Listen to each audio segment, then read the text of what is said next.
This is a 2004 Bentley Continental GT, the car that brought Bentley back from being a rebadged Rolls-Royce to a rebadged Volkswagen. No, really though, this is the first car of the modern era to harken back to the days of Bentley being a gentleman's race car. When the Continental was unveiled with its lofty $150,000 MSRP, it wowed critics, enthusiasts, and rappers alike. The rare trifecta of approval. And it's easy to see why. It has a very regal design with excellent quality materials and a massively powerful drivetrain. 14 years later, you can now pick up one of these for less than a new, well-equipped Honda Accord. But should you? Probably not, but luckily the village idiot of automotive YouTubers is going to find out, as for only $27,700, I bought the cheapest Bentley Continental GT in the USA. And for more about my crazy latest purchase, click that link below and read my column on autotrader.com/oversteer. First, let's go over the positives of my Bentley that I bought totally sight unseen at a wholesale auction. It only has 45,000 original miles on it, and the body and interior are in nice condition. It appears to have never been smoked in or been in a serious accident or used in the backdrop of a music video where women are twerking their badonkadonks. And it even has a clean Carfax. It's not missing any parts, and the air suspension's working as it should, and the car runs and drives with no fluid leaks. A hell of a deal for under 30 grand, right? Well, hang on. The Carfax on this car is the strangest of any car that I've ever owned. After being sold new in Houston and sticking around in Texas for about 4 years, it was sold at auction in California, then was exported to Finland. Yes, Finland, the country famous for bringing the sauna, Nokia brick phones, and Angry Birds. The country also shares the border with Russia, and I suspect it may have been easier to send back to the USSR via Finland.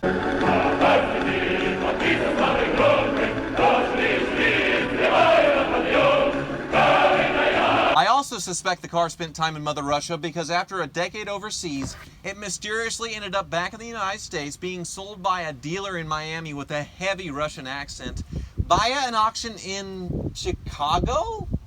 It showed up at my door with a clean Florida title, and really, your guess is as good as mine as to what the real story is.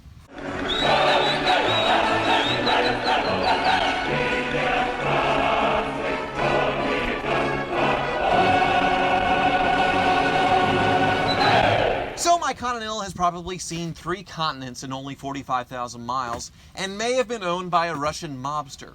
It showed up with missing wheel caps on snow tires, which is interesting because the all-wheel drive would have done well in that frigid winter region. I only got one beat-up factory key, which is obviously a Volkswagen switchblade with some heavy metal Bentley badging glued on, and no paperwork or service history or anything about its previous life. This wouldn't be so bad if the car didn't run like total garbage.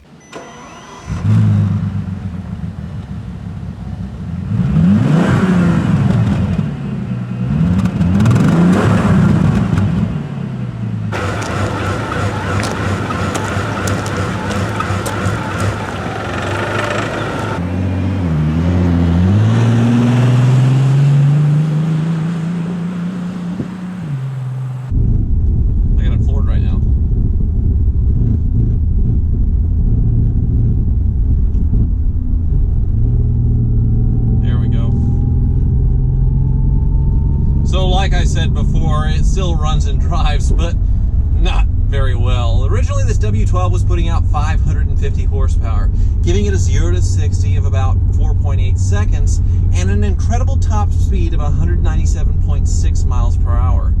Mine sort of feels like the motor got swapped out from a Lada, as it has an uneven idle, it falls on its face hard during acceleration, and also sends vibrations through the entire car as I'm accelerating.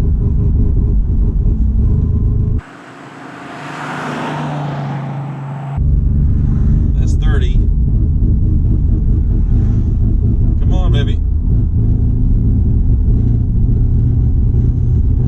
And as if things couldn't get any worse, my air conditioning is dead, and my trunk and fuel door release won't open, and the battery keeps draining as well. So to access the trunk more easily, the car wizard removed the rear seats.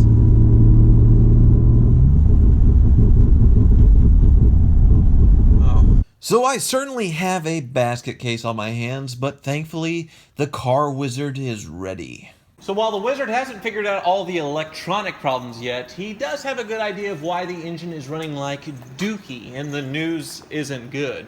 Wizard? There's vacuum lines that run right on top of the transmission up here that go to the intake. And the only way that they say to get to them is to pull the engine and transmission as a unit down out of the car so they can be repaired. That makes it run rough and unchecked air getting into the engine. So you're saying the entire thing needs to be dropped? Right. All of it? That's correct. That's what Bentley says. Bentley says it comes out as a unit straight down while the car stays up on the rack, and you can do all the repairs right there and fix all the lines. So it's not going to be a couple $100? No, it's not even going to be a couple $1,000. Lovely. So you all can see why I needed to sell my S600 and why I'm thinking this may have been the biggest mistake I've ever made in my entire life. And for people who know me, that's really saying something. For about $10,000 or $15,000 more, nice example of this car are really easy to find. So was I better off buying one of those? I'm sure you all are thinking better you than me when it comes to figuring this out. And hit that like button. Wow. Hit the like button if you think this will finally be the car that causes men in white coats to drag me away. And as always, thank you for watching.